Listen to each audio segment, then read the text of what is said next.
ஆத்ம நமஸ்தே to all. இப்போ இந்த வீடியோ உங்கள் கண்ணில் பட்டிருக்கு அப்படின்னா இது உங்களுக்கான மெசேஜ். ஏஞ்சல் உங்களை தேடி வந்து இந்த மெசேஜை உங்களுக்கு கொடுக்குறாங்க. உங்கள் காதல் வாழ்க்கையில் வந்து இனிமே என்ன நடக்க போகுது, உங்கள் காதல் வாழ்க்கையில் இடையூறாக இருக்கக்கூடிய அந்த நபர் யார்னால வந்து பிரச்சனைகள் வரும், ஏஞ்சல் வந்து எதுக்காக உங்களை வந்து எச்சரிக்கிறாங்க, அதை பற்றியெல்லாம் டீட்டெயில்டாக இந்த ரீடிங்கில் நம்ம பார்க்க போகிறோம். இந்த கார்டு எனர்ஜி கூட கனெக்ட் ஆகுறதுக்காக உங்கள் பர்சனை மனசில் நினச்சிட்டு அவங்க பேரை 3 வாட்டி சொல்லிவிட்டு கமெண்டில் தேங்க்யூ ஏஞ்சல்னு டைப் பண்ணுங்கள். இந்த கார்டு எனர்ஜி கூட கனெக்ட் ஆகிருவீங்க. நம்ம சேனலுக்கு நீங்கள் இதான் ஃபஸ்ட் டைம் வரீங்கன்னா மறக்காமல் சப்ஸ்கிரைப் பண்ணிக்கோங்க. பக்கத்தில் இருக்கக்கூடிய பெல் பட்டனையும் கிளிக் பண்ணிக்கோங்க.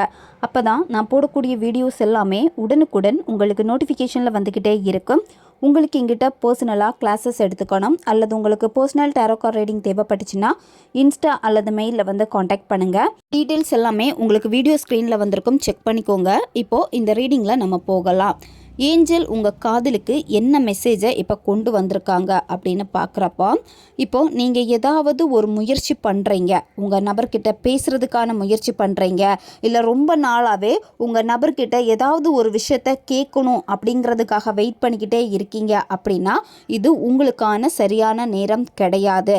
இந்த நேரத்தில் உங்கள் நபர்கிட்ட நீங்கள் பேச முயற்சி பண்ணாலும் சரி, இல்லை ஏதாவது விஷயங்கள் தெரிஞ்சுக்கணும் அப்படின்னு சொல்லிட்டு ஆர்வ கோளாறில் எதையாவது அவங்கக்கிட்ட பேசி சரி பண்ணிடலாம், சிச்சுவேஷனை வந்து சேஞ்ச் பண்ணலாம் அப்படின்னு நீங்கள் இப்போ ஏதாவது முயற்சி பண்ணுறீங்க அப்படின்னா இப்போ உங்களுக்கு இந்த சூழ்நிலை வந்து சாதகமாக இல்லை.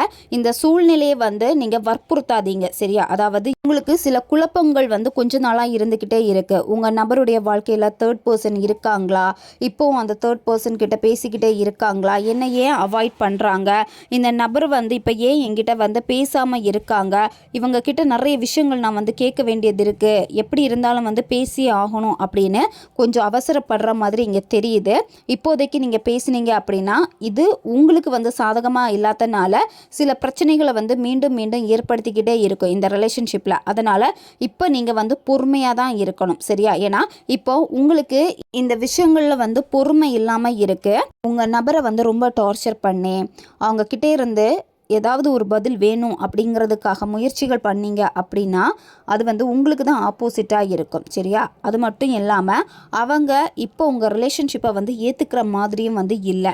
இப்போ நீங்கள் வந்து ஏற்றுக்கோ அப்படின்னு போய் கெஞ்சுறதா இருக்கட்டும், இல்லை இந்த ரிலேஷன்ஷிப்பில் என்னத்தான் முடிவு அப்படின்னு சொல்லிட்டு அவங்கக்கிட்ட ஒரு முடிவை கேட்குறதா இருக்கட்டும், இந்த மாதிரி ஏதாவது செய்கிறீங்க அப்படின்னா அவங்கக்கிட்ட இருந்து வரக்கூடிய பதில் வந்து நோ தான் வரும். ஏன்னா அவங்களுடைய மனசில் வந்து இப்போதைக்கு உங்களுடைய சிந்தனைகள் வந்து பெருசாக வந்து இல்லை.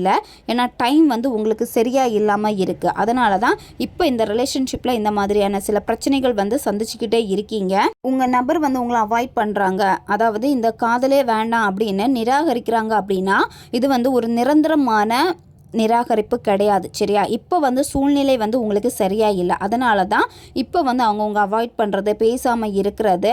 நீங்கள் வந்து கொஞ்சம் பொறுமையாக காத்துருங்க. உங்களுக்கான தெய்வீக நேரம் வந்து வரும். பிரபஞ்சமும் சரி, ஏஞ்சலும் சரி உங்களுக்கான சிறந்த அந்த சூழ்நிலைகளை வந்து உங்களுக்காக ரெடி பண்ணிக்கிட்டே இருக்காங்க.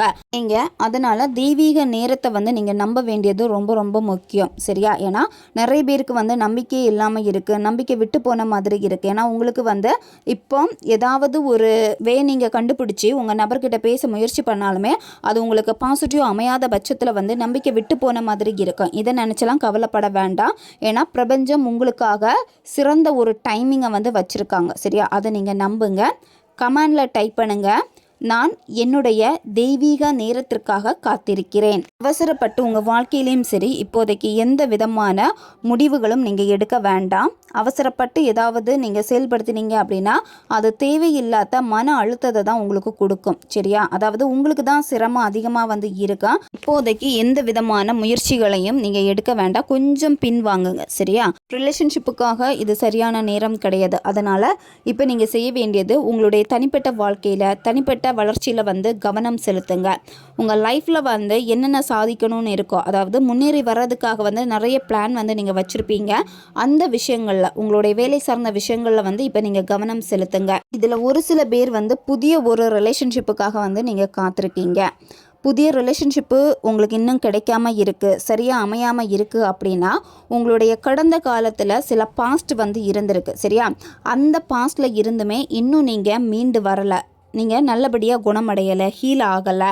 முதல்ல நீங்கள் உங்களுக்குள்ளாடி ஒரு நல்ல மாற்றத்தை வந்து கொண்டு வாங்க. சரியா? உறவுகளை பார்க்கக்கூடிய கண்ணோட்டத்தை நீங்கள் கண்டிப்பாக மாற்றி தான் ஆகணும். ஏன்னா பழைய நாட்களில் நடந்த சில பாஸ்ட் வந்து இன்னும் உங்கள் மனசில் இருக்கிறனால தான் புதிய ரிலேஷன்ஷிப்பு வந்தால் கூட அதை வந்து தக்க வச்சுக்க முடியாமல் பிரேக்கப் ஆகிக்கிட்டே போய்கிட்டே இருக்குது. இப்போ நீங்கள் வந்து தயாராகணும் அப்படின்னா முதல்ல நீங்கள் மாறணும். உங்களுடைய பாஸ்டில் வந்து சில பிரச்சனைகள் இருக்குது. அந்த பிரச்சனைகளை வந்து முதல்ல நீங்கள் சரி பண்ணிக்கோங்க. நீங்கள் இப்போ பிரேக்கப் சுச்சுவேஷனில் இருக்கீங்க. உங்கள் நபருக்காக, அதாவது இப்போ நீங்கள் மனசில் ஒரு நபரை நினச்சி காத்துட்ருக்கீங்கல்ல, நீங்கள் வந்து கொஞ்சம் கூட வெயிட் பண்ணணும். ஏன்னா உங்கள் நபருடைய மனசு வந்து மாறணும். அவங்க மாறினா மட்டும்தான் வந்து பார்த்திங்கன்னா இந்த ரிலேஷன்ஷிப்பு வந்து திரும்ப சேரும். அவங்க மாறாமல் நீங்கள் அவங்கக்கிட்ட பேச முயற்சி பண்ணிங்கன்னா இதில் வந்து எந்த பலனுமே உங்களுக்கு கொடுக்க போகிறது இல்லை. அதனால் அவங்க மாறுறது வரைக்குமே நீங்கள் வெயிட் பண்ணி இருக்கணும். அவங்க மாறணும் அப்படின்னா நீங்கள் வந்து மேனிஃபெஸ்டேஷன் டெக்னிக் எல்லாமே வந்து பண்ணுங்கள். நீங்கள் எந்த ஒரு விஷயத்தையும் வந்து திணிக்காதீங்க. சரியா? உங்கள் நபர்கிட்ட வந்து ஒரு முடிவு வேணும், இல்லை இதுதான் முடிவு அப்படின்னு சொல்லி திணிச்சாலும் சரி, இல்லை உங்கள் சொந்த வாழ்க்கையில் ஏதாவது ஒரு முடிவு எடுக்கிறதுல வந்து நீங்கள் வந்து ரொம்ப கஷ்டப்பட்டு கட்டாயப்படுத்தி எடுக்கிறதா இருந்துச்சு அப்படின்னா முதல்ல அதை நீங்கள் ஸ்டாப் பண்ணுங்கள். ஏஞ்சல் திரும்ப திரும்ப எச்சரிக்கிறாங்க. ஏன்னா சூழ்நிலைகள் வந்து இயல்பாக நீங்கள் அப்படியே விட்டுருங்க. இயல்பாக நீங்கள் அனுமதிக்கிறப்ப தான் உங்களுக்கு தெளிவு கிடைக்கும். இந்த ரிலேஷன்ஷிப்லேயும் சரி உங்கள் வாழ்க்கையிலையும் சரி ஒரு தெளிவான மைண்ட் செட்டுக்கு வந்து நீங்கள் வர முடியும். அதனால் இப்போ உங்களுக்கு தேவை காத்திருக்கணும், பொறுமை இருக்கணும். நீங்கள் விரும்பக்கூடிய சில விஷயங்கள் வந்து உங்களுக்கு சீக்கிரமாக வந்து கிடைக்காம போகலாம். சரியா? ஆனால் அந்த டைமில் கிடைக்காம இருக்குது அப்படின்னா அது வந்து நன்மைக்கு தான். ஏதோ ஒரு நன்மை, ஏதோ இன்னும் வந்து பெட்டராக வந்து நல்ல ஒரு சூழ்நிலையை வந்து பிரபஞ்சம் எனக்காக வந்து அமைக்க போகுது அப்படிங்கிற ஒரு நம்பிக்கையை மட்டும் உங்களுக்குள்ளாடி எப்போவுமே கொடுத்துக்கிட்டே இருங்க. அந்த டைம் வந்து உங்களுக்கு ஏற்ற மாதிரி மாறுறப்போ இந்த சூழ்நிலைகளும் நிச்சயமாக மாறும். இப்போ உங்களுக்கு சில விஷயங்களில் தவறான புரிதல்கள் வந்து இருக்குது. தவறான புரிதல்கள் அப்படின்னா பிரபஞ்சத்தை வந்து தவறாக நீங்கள் புரிஞ்சு வச்சுருக்கிறது, நீங்கள் நினச்சது எதுவுமே பிரபஞ்சம் கொடுக்கல, ஏஞ்சல்ஸும் வந்து எனக்கு சப்போர்ட் பண்ண மாட்டேங்கிறாங்க அப்படின்னு அவங்கள தவறாக புரிஞ்சு வச்சுருக்கிறது, உங்கள் நபரையும் வந்து தவறாக நீங்கள் புரிஞ்சு வச்சுருக்கிறது, உங்களையும் நீங்கள் தவறாக புரிஞ்சு வச்சுருக்கிறது, இந்த மாதிரியான சில புரிதல்கள் வந்து தவறாக வந்து உங்களுக்கு வந்து இருக்குது.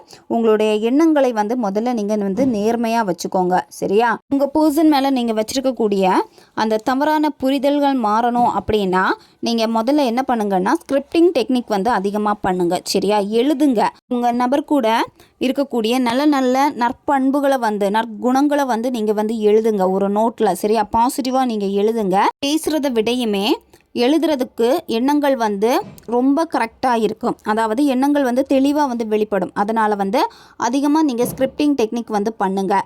உங்கள் நபர் வந்து இப்போ பேசுகிறதுக்கு இடம் கொடுக்காம இருக்காங்க அப்படின்னா நீங்கள் அவங்கக்கிட்ட பேச முயற்சி பண்ண வேண்டாம். சரியா? என்ன விஷயங்கள் வந்து உங்கள் வாழ்க்கையில் நடக்கணும்னு நினைக்கிறீங்களோ அந்த விஷயங்கள் நடந்த மாதிரியே நீங்கள் எழுதுங்க. எழுத எப்படி இருக்கும்னா தெளிவாக நீங்கள் பேச ஆரம்பிச்சிருவீங்க. அதாவது உங்களுடைய எண்ணங்கள் எல்லாமே நேர்மறையாக மாறும். அது மட்டும் இல்லாமல் தவறான புரிதல்கள் இருக்கிறப்போ இந்த தவறான புரிதல்கள் எல்லாமே வந்து தெளிவாகும். சரியா? நீங்கள் நேர்மறையாக இருப்பீங்க, வெளிப்படையாகவும் இருப்பீங்க. அதாவது என்ன விஷயத்த வந்து சொல்லணும்னு நினைக்கிறீங்களோ அந்த விஷயங்கள் எல்லாமே எதிர்மறையாக பார்க்குறத விட பாசிட்டிவாக நீங்கள் பார்க்க ஆரம்பிப்பீங்க. உங்களுக்கு என்ன வேணுமோ, மனசில் என்ன இருக்கோ அதை வந்து உண்மையாக நீங்கள் பேசுங்க. யார்கிட்ட பேசணும் அப்படின்னா ஏஞ்சல்ஸ் கிட்ட, பிரபஞ்சத்துக்கிட்ட உண்மையாக பேசுங்க. உண்மையாக அதை வந்து வெளிப்படுத்துங்க. உண்மையாக நீங்கள் கேளுங்க. நீங்கள் தெளிவாக கேட்க தான் அவங்க வந்து உங்களுக்கு சரியான அறிகுறிகளை வந்து உங்கள் லைஃப்பில் வந்து கொடுப்பாங்க. பிரபஞ்ச அறிகுறிகள் வந்து கொடுப்பாங்க. ஏஞ்சலுடைய சைனை வந்து உங்களுக்கு கொடுப்பாங்க. நீங்கள் இப்போ வந்து கம்யூனிகேட் பண்ணுறீங்க அப்படின்னா அது வந்து தெளிவாக இல்லை அப்படின்னு இங்கே சுட்டி காட்டுறாங்க. அதனால் தெளிவாக கம்யூனிகேட் பண்ணுங்கள். அதுக்காக தான் அதிகமாக உங்களை வந்து ஸ்கிரிப்டிங் டெக்னிக் வந்து பண்ண சொன்னது. உங்களுடைய உள் அமைதியை முதல்ல நீங்கள் கொண்டு வரணும். உங்களுடைய சிந்தனைகளை வந்து நீங்கள் தெளிவாக்கணும். அப்படி தெளிவாக்கினா மட்டும்தான் ஸ்பிரிச்சுவலில் வந்து அதிகமாக நீங்கள் கனெக்டடாக இருக்க முடியும். எவ்வளோக்கு எவ்வளோ மன அமைதியாக இருக்கோ பிரபஞ்சத்தோட ஈஸியாக நீங்கள் கனெக்ட் ஆக முடியும். நீங்கள் தேடக்கூடிய கேள்விகளுக்கான பதில் எல்லாமே உங்களுக்கு இந்த அமைதியான ஆழ்ந்த சிந்தனையில் உங்களுக்கு வந்து கிடைக்கும். சில சிச்சுவேஷன் எல்லாம் உங்கள் கையை மீறி போகுது, ரிலேஷன்ஷிப்லேயும் வந்து நிறைய பிரச்சனைகள் வந்துக்கிட்டே இருக்குது அப்படின்னா இயற்கை கூட வந்து நீங்கள் கம்யூனிகேட் பண்ணுங்கள். உங்களுக்கு என்ன வேணுமோ அதை இயற்கை கூட வந்து நீங்கள் சொல்கிறப்போ அது ஈஸியாக பிரபஞ்சத்துக்கும் கேட்கும், ஏஞ்சலுக்கும் வந்து கேட்கும். சரியா? எப்போவுமே உங்களை சுற்றி ஏஞ்சல் வந்து இருந்துக்கிட்டே தான் இருக்காங்க. அப்போ நீங்கள் அதை முயற்சி பண்ணுங்கள். உங்களுடைய ரிலேஷன்ஷிப்பில் ஏதாவது ஒரு பிரச்சனை நடந்திருக்கு அல்லது எதையாவது நீங்கள் சிந்திச்சுக்கிட்டே இருக்கீங்க, ரொம்ப அழுத்தமாக சிந்திச்சுக்கிட்டே இருக்கீங்க அப்படின்னா அந்த அதிகமான சிந்தனையில் முதல்ல வந்து நீங்கள் ஸ்டாப் பண்ணணும். சரியா? ஏன்னா சில பிரச்சனைகளுக்கு வழிவகுக்க போகுது நீங்கள் ரொம்ப யோசிக்கிறதுனால. ஏன்னா அந்த எண்ணங்கள் வந்து சரியாக இல்லாமல் இருக்குது. நீங்கள் ரொம்ப கவனமாக இருக்கணும் இந்த ரிலேஷன்ஷிப்பில். உங்கள் காதலுக்காக இப்போ நீங்கள் அந்த 3ஆம் நபர்கிட்ட பேச போகிறதா இருக்கட்டும், அல்லது அவங்க பேரண்ட்ஸ் கிட்ட பேச போகிறதா இருக்கட்டும், அல்லது அவங்க நண்பர்கள்கிட்ட நீங்கள் பேச போகிறதா இருக்கட்டும், இந்த ரிலேஷன்ஷிப்பை பற்றி இது வந்து சரியாக வருமானம் பார்க்குறப்ப வந்து சரியாக வராது. சரியா? ஏன்னா நீங்கள் ரொம்ப யோசிக்கிறீங்க. இப்போ யாராச்சும் இதை வந்து எனக்கு சரி பண்ணி கொடுத்தா நல்லா இருக்குமேன்னு சொல்லிட்டு முயற்சிகள் வந்து நீங்கள் எடுக்கிறீங்க. அந்த முயற்சிகள் வந்து பார்த்தீங்கன்னா உங்களுக்கு சரியாக வந்து அமையலை. சரி, அதனால் இப்போ நீங்கள் அமைதியாக வந்து இருக்கணும். மனசு வந்து ரொம்ப நொந்து போயிருக்கு. அதனால் நீங்கள் வந்து அககுணம் அடைகிறது ரொம்ப ரொம்ப முக்கியம். அதாவது உள் மனசு வந்து காயமாக இருக்குது, அது குணமடையணும். ரொம்ப உணர்ச்சி வசப்படுறீங்க. உணர்ச்சி வசப்படுறனாலேயே வந்து சில சின்ன சின்ன ஹெல்த் இஷ்யூஸும் வந்து உங்களுக்கு ஏற்படுது. இப்போ வந்து ஏஞ்சல் வந்து உங்களுக்கு எச்சரிக்கிறது என்ன அப்படின்னா, உங்களுடைய ஹெல்த்தை வந்து நீங்கள் பாருங்கள், தேவையில்லாமல் சிந்திக்காதீங்க, மன அமைதியை நீங்கள் முதல்ல கொண்டு வாங்க. அப்போ தான் உங்களுக்கு ஒரு தெளிவு கிடைக்கும். தெளிவிருந்தால் மட்டும்தான் வந்து எல்லாத்தையுமே உங்களால் சரி பண்ண முடியும். அதாவது உங்களுக்கான அந்த பாதையை வந்து ஈஸியாக நீங்கள் கண்டுபிடிக்க முடியும். உங்களுக்கான வாய்ப்புகளை வந்து நிச்சயமாக பிரபஞ்சம் உங்களுக்கு கொடுப்பாங்க. சரியா? ஏஞ்சல் வந்து அதுதான் உங்களுக்கு சொல்கிறாங்க. உங்களுக்கான சரியான வாய்ப்பு வரும். அந்த சரியான வாய்ப்பு வரப்போ அதை வந்து நீங்கள் பயன்படுத்திக்கோங்க. இங்கே நீங்கள் ரொம்ப பயப்படுறீங்க. எந்த ஒரு விஷயமா இருந்தாலும் சரி, ஃபஸ்ட்டு நிற்கிறது வந்து அந்த பயம்தான் இருக்குது. அந்த பயத்தை வந்து நீங்கள் வெல்லணும். உங்களுடைய தனிப்பட்ட வளர்ச்சியில், அதாவது ரிலேஷன்ஷிப்பை தாண்டி உங்களுடைய பர்சனல் வாழ்க்கையில் வந்து ரொம்ப நாளாக நீங்கள் சிந்திச்சுக்கிட்டே இருக்கீங்க. ஒரு ஆழ்ந்த சிந்தனையில் வந்து நீங்கள் இருக்கீங்க. அதுக்கான டைம் வந்து முடிஞ்சிருச்சு. சரியா? உங்கள் வாழ்க்கையில் வந்து சில விஷயங்கள் வந்து செய்யணும்னு நினைக்கிறீங்க, ஆனால் அதை தள்ளி தள்ளி போடுறீங்க. அதாவது உங்களை கேர் பண்ணுறதா இருக்கட்டும், அப்படி இல்லைன்னா ஒரு சில விஷயங்கள் வேலை சார்ந்த விஷயங்களாக இருக்கட்டும், நாளைக்கு பண்ணலாம் அப்படின்னு தள்ளி தள்ளி போடுறீங்க. இப்போ உங்கள் வாழ்க்கையில் ஒரு சில விஷயங்கள் வந்து தனிப்பட்ட வாழ்க்கையில், ரிலேஷன்ஷிப் கிடையாது, தனிப்பட்ட வாழ்க்கையில் ஏதாவது ஒரு விஷயத்தை தள்ளி தள்ளி போட்டுக்கிட்டே இருக்கீங்க அப்படின்னா அந்த தள்ளி தள்ளி போடக்கூடிய நேரம் வந்து முடிஞ்சு போச்சு. சிந்திக்கும் நேரமும் வந்து முடிஞ்சிடுச்சு. இப்போ நீங்கள் ஆக்ஷனில் வந்து இறங்க வேண்டிய நேரம் இது. அதாவது இந்த வாய்ப்பை வந்து பயன்படுத்திக்கோங்க. பயம் வருது. சரியா? சில விஷயங்கள் பண்ணுறப்ப தோற்றுருவோமோ அப்படிங்கிற ஒரு பயம் வருது. தேவையில்லாத பயம் வந்து வேண்டாம். உங்கள் மனசே வந்து சில எண்ணங்களை திரும்ப திரும்ப உங்களுக்குள்ளாடி கொண்டு வந்துக்கிட்டே இருக்கும். அதாவது இது சரிதான், நீ செய் அப்படின்னு சொல்லிட்டு அப்போ அதை நீங்கள் பண்ணுங்கள். உங்களுடைய உள் உணர்வை வந்து நீங்கள் நம்புங்க. உங்களுடைய தொழிலில் வந்து நீங்கள் நல்ல முயற்சி வந்து எடுத்தீங்க அப்படின்னா நிச்சயமாக நல்ல ஒரு வளர்ச்சி வந்து இருக்குது. இன்னும் சரியான நேரம் வரட்டுமே, நான் நாளைக்கு பண்ணுறேன் அப்படின்னு ஒதுக்கி வைக்காதீங்க. சரியான நேரத்துக்கு தான் நீங்கள் காத்துட்ருக்கீங்க.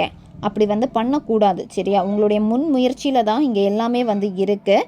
அதனால் இது வந்து உங்களுடைய தனிப்பட்ட வளர்ச்சிக்கு வந்து சரியான நேரம். முன்னேறி நீங்கள் செல்ல முடியும்.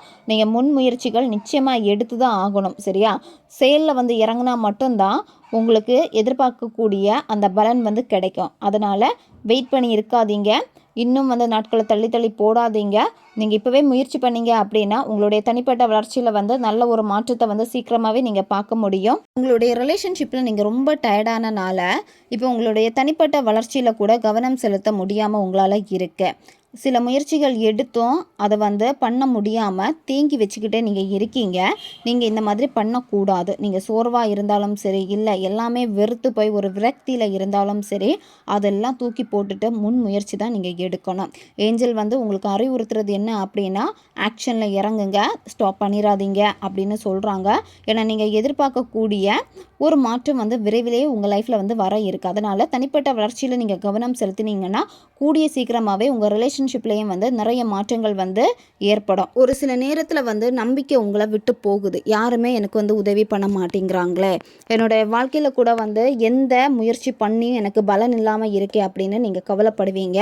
இதை நினச்சி கவலைப்பட வேண்டாம். ஏன்னா ஏஞ்சல் வந்து உங்களுக்கு வழிகாட்டுறாங்க. உங்களுடைய முயற்சிகளுக்கு வந்து நிச்சயமாக வந்து ஒரு ஆதரவு இருக்காது. யார் மூலமானு பார்க்குறப்ப ஏஞ்சல் மூலமாக கிடைக்கும், பிரபஞ்சத்தின் மூலமாக வந்து உங்களுக்கு கிடைக்கும். சரியா? நீங்கள் நம்ப வேண்டியது பிரபஞ்சம், ஏஞ்சலை மட்டும் நீங்கள் நம்பினாலே போதும். கவனத்தோடு இருக்க சொல்கிறாங்க. உங்கள் இலக்குகளில் வந்து நீங்கள் எப்போவுமே வந்து கவனம் செலுத்தணும். கவனத்தை அந்த இடத்துல நிலைநிறுத்தி தொடர்ந்து நீங்கள் செயல்பட்டீங்க அப்படின்னா கண்டிப்பாக உங்கள் வாழ்க்கையில் நீங்கள் ஜெயிச்சிருவீங்க. நீங்கள் வேலை பார்த்துட்டு இருக்கீங்கன்னா வேலை வந்து இப்போ ரொம்ப கஷ்டமாக போய்கிட்டே இருக்குது, நீங்கள் வந்து எதிர்பார்த்த சேலரி கிடைக்காம இருக்குது, எந்த மாற்றமுமே இல்லாமல் இருக்குது அப்படின்னா உங்கள் உழைப்புக்கான கடின உழைப்புக்கான பலன் வந்து சீக்கிரமாகவே வந்து உங்களுக்கு கிடைக்க போகுது. நீங்கள் அதனால் இந்த கஷ்டத்தை பார்த்து விட்டுறாதீங்க. தொடர்ந்து வந்து நீங்கள் உங்கள் வேலையை வந்து செஞ்சுக்கிட்டே வாங்க. உங்களுடைய காதல் வாழ்க்கையில் நீங்கள் சோர்ந்து போயிருக்கீங்க, அதாவது உங்களுடைய பர்சனல் லைஃப்பில் ரிலேஷன்ஷிப்பில் வந்து சோர்ந்து போயிட்டீங்க அப்படின்னா, அந்த ரிலேஷன்ஷிப்பில் வந்து திரும்ப திரும்ப போயிட்டு முயற்சி செய்ய வேண்டாம். அவங்கக்கிட்ட பேசுகிறதா இருக்கட்டும், சொல்லி புரிய வைக்க ட்ரை பண்ணுறதா இருக்கட்டும், இல்லை உண்மையை சொல்ல நீங்கள் வந்து எவ்வளோ எஃபர்ட் போடுறதா இருக்கட்டும், இது எதுவுமே நீங்கள் பண்ண வேண்டாம். சரியா? ஏன்னா சீக்கிரமாகவே நல்ல ஒரு மாற்றம் இந்த ரிலேஷன்ஷிப்பில் கிடைக்க போகுது. எப்போவுமே வேலைகள் வந்து கஷ்டமாக இருக்குது அப்படின்னு கைவிட்டுலாமா, வேலையை விட்டுட்டே போகலாமா அப்படின்னு கூட உங்களுக்கு தோணும். நீங்கள் கைவிட வேண்டாம். கஷ்டமாக இருந்தாலும் முயற்சி பண்ணுங்கள், நம்புங்க. உங்கள் கனவுகளை வந்து நீங்கள் நம்புங்க. நம்பிக்கையை மட்டும் நீங்கள் இழக்காதீங்க. ஏன்னா இங்கே மெயினாக வந்து உங்களுக்கு நம்பிக்கை கூட விட்டு போகிற மாதிரி இருக்குது. ரொம்ப சோர்வான மாதிரி கூட தெரியுது. நீங்கள் வந்து எஃபர்ட் போட்டதுக்கு வந்து கண்டிப்பாக பலன் இருக்குது. அதை முதல்ல ஞாபகம் வச்சுக்கோங்க.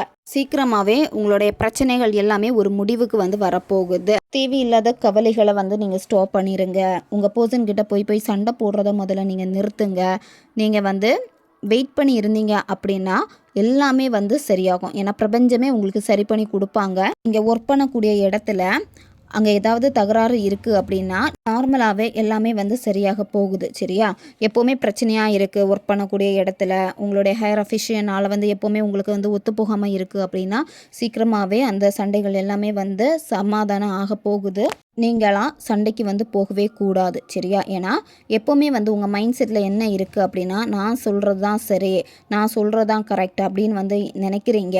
இந்த மாதிரி நீங்கள் செய்ய வேண்டாம். இந்த மாதிரி எப்போவுமே நான் சொல்கிறது தான் எல்லாமே சரின்னு நீங்கள் இருந்தீங்கன்னா அது வந்து பயங்கரமான ஒரு சண்டை தான் இருக்கும். சரியா? அது சண்டைக்கு வழிவகுத்துக்கிட்டே தான் இருக்குது. அதனால் நீங்கள் தான் வந்து கவலைப்பட போகிறீங்க. கருத்து வேறுபாடுகள் வருது அப்படின்னா ஒரு அடி நீங்கள் பின்வாங்கிக்கோங்க. சரியா? உங்களுடைய கருத்தை வந்து அவங்களுக்கு சொல்ல நினைக்கிறப்போ அதை மற்றவங்களுக்கு வந்து திணிக்கிற மாதிரியான ஒரு ஃபீலை வந்து கொடுக்குது. சரியா? நீங்களும் அவசரப்பட்டு பேசிடுறீங்க. இந்த மாதிரி பேசாமல் நிதானமாக இருந்துட்டு உங்களுடைய மூச்சை நீங்கள் கவனிங்க. அப்போ அமைதியாக நீங்கள் மாறிடுவீங்க. அமைதியாக இருக்கிறப்ப அந்த சூழ்நிலைகளை வந்து உங்களால் நிச்சயமாக கையாள முடியும். சூழ்நிலைகளை மாற்றுறதுக்காக ரொம்ப போராடுனீங்க அப்படின்னா நீங்கள் தான் இன்னும் மனவேதனைப்படுவீங்க. அதனால் முதல்ல உங்களுக்குள்ளாடியே உங்களை நீங்கள் மன்னிச்சுக்கோங்க. சரியா? ஏன்னா நீங்கள் உங்கள் மனசை வந்து அதிகமாக காயப்படுத்தியிருக்கீங்க. மற்றவங்க காயப்படுத்தினது கிடையாது, நீங்கள் தான் உங்களை அதிகமாக காயப்படுத்தியிருக்கீங்க. அதனால் உங்களை நீங்களே மன்னிச்சு கொள்ளுங்க. எப்போவுமே இந்த தப்பு நீங்கள் பண்ணிகிட்டே இருக்கீங்க. உங்களுக்காக மற்றவங்க எல்லாம் செய்வாங்க அப்படின்னு நினைக்கிறீங்க. அதாவது வேலையாக இருக்கட்டும், ஒரு சில பொறுப்பில் இருக்கீங்க அப்படின்னா அதை மற்றவங்க கையில் ஒப்படைக்கிறது, அவங்க உங்களுக்காக பண்ணுவாங்க அப்படின்னு நீங்கள் நினைக்கிறது. அந்த மாதிரி நீங்கள் செய்கிறீங்கன்னா முதல்ல வந்து அதை ஸ்டாப் பண்ணுங்கள். ஏன்னா உங்கள் கையில் ஒரு பொறுப்பை கொடுத்துருக்காங்க அப்படின்னா அந்த பொறுப்பை வந்து நீங்கள் தான் பண்ணணும். சரியா? நீங்கள் தான் நல்லபடியாக அதை வந்து நடத்தி முடிக்கணும். எப்போவுமே வந்து உங்களுடைய உள் வலிமையை வந்து நீங்கள் நம்பினாலே போதும். இப்போ மற்றவங்க கிட்ட நீங்கள் கேட்டு எல்லா விஷயத்துக்கும் மற்றவங்க வந்து பொறுப்பேற்பாங்க. நீங்கள் நல்லது பண்ணாலும் சரி, கெட்டது பண்ணாலும் சரி. அப்படி இருந்தீங்கன்னா அதை முதல்ல நீங்கள் ஸ்டாப் பண்ணுங்கள். சரியா? ஏன்னா உங்கள் வாழ்க்கையில் வந்து உங்களுக்குன்னு சில பொறுப்புகள் கொடுத்துருக்கு அப்படின்னா அதை நீங்கள் தான் செய்யணும். உங்களுக்காக கொடுக்கப்பட்ட வேலைகளை வந்து மற்றவங்க கிட்ட வந்து நீங்கள் கொடுக்காதீங்க. ஏன்னா கடைசியில் வந்து எப்போவுமே உங்கள் வாழ்க்கையில் நீங்கள் தான் முடிவெடுக்க போகிறீங்க. ஓகே காய்ஸ், இதுதான் இந்த ரீடிங். இது வந்து ஜென்ரல் ரீடிங் தான். பொருந்தக்கூடிய விஷயங்களை மட்டும் எடுத்துக்கோங்க, மற்றதை விட்டுருங்க. உங்களுக்கு பர்சனல் டாரோ கார்ட் ரீடிங் தேவைப்பட்டுச்சுன்னா இன்ஸ்டா அல்லது மெயிலில் வந்து காண்டாக்ட் பண்ணுங்கள். அடுத்த ஒரு வீடியோ பதிவில் சந்திக்கலாம். நன்றி.